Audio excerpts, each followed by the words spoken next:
त्यांना विचारावं की यांनी आदिवासींचा आणि यांचा निधी SC ST OBC या तिघांचा निधी थांबवण्याचं काम कायम अर्थ आणि नियोजन मंत्री असलेल्या शरद अजित पवारांनी केलेलं आहे. हे काय सांगतात आम्हाला? जातीयवाद पाळणारा महाराष्ट्रातला जर मंत्री कोण असेल तर ते अजित पवार आहेत. आणि काय वंश लावून ठेवलाय? तुम्हाला वंशापोटी मिळायला पाहिजे का? तुमचं कर्तृत्व काय होतं? शरद पवार जर नसते तर अजित पवार कुठे असते हा मनासी प्रश्न विचारून बघा ना. होय अजित पवार, मी सांगतो तुम्हाला, आमचं कर्तृत्व होतं म्हणून आम्ही इथपर्यंत आलो. आम्हाला शरद पवारने जरूर आशीर्वाद दिले, पण आम्ही रस्त्यावरची पोरं होतं, रस्त्यावर लढायचो, मारामाऱ्या करायचो, पोस्टर फाडायचो, पोस्टर लावायचो, पेपर जाळायचो. शरद पवारांविरुद्ध कोणीही बोलला, अगदी मुख्यमंत्री बोलला तरी त्यांच्यावर अंगावर जाण्याची ताकद ठेवायचो. तुम्ही काय केलं?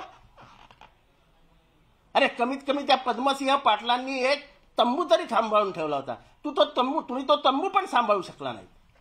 अख्खा शरद पवार गट तुमच्या हातात असताना तुम्ही त्या शरद पवार गटाचे तुकडे तुकडे करून टाकले. किती जण तुमच्यामुळे पक्ष सोडून गेले सांगा अजित पवार जरा. तुमचे आणि प्रफुल्ल पटेलांचे किती सुमधुर संबंध होते काय आम्हाला माहित नाही? तुमचे आणि भुजबळ साहेबांचे किती सुमधुर संबंध होते ते काय आम्हाला माहित नाही? तुमचे आणि दिलीप वळसे पाटलांचे किती सुमधुर संबंध होते ते काय आम्हाला माहित नाही? सत्याच्या लालचेपोटी खुर्चीपोटी तुम्ही सगळे एकत्र आलेत, राहा, पण उगत साहेबांना डचायला जाऊ नका. बात निकलेगी तो दूर तक जाएगी. परत एकदा सांगतो की बात निकलेगी तो दूर तक जाएगी. थेट पवार साहेबांवरतीच टीका केली आहे. ते म्हणतात की मी अध्यक्ष झालो होतो पोटात का दुखतंय? अरे तुम्ही तुमच्या भावाच्याच पोटी जन्माला आलो. आमच्याकडे पोटात दुखतंय. तुम्ही कायदेशीररित्या 2022 मध्ये निवडणूक लढवायला हवी होती. तुम्ही तर स्टेजवरनं पळून जायचे नेहमी. भाषणाची वेळ आली की तुम्ही नेमके बाथरूम मध्ये असायचे, कारण का तुम्हाला हिंदी बोलता येत नाही, तुम्हाला इंग्रजी बोलता येत नाही. हे तुमच्या लिमिटेशन्स महाराष्ट्राला माहित नव्हते, आता आम्हाला सांगाव्या लागतील की जेव्हा जेव्हा दिल्लीमध्ये भाषण करायची वेळ यायची तेव्हा तुम्ही बाथरूम मध्ये असायचे का?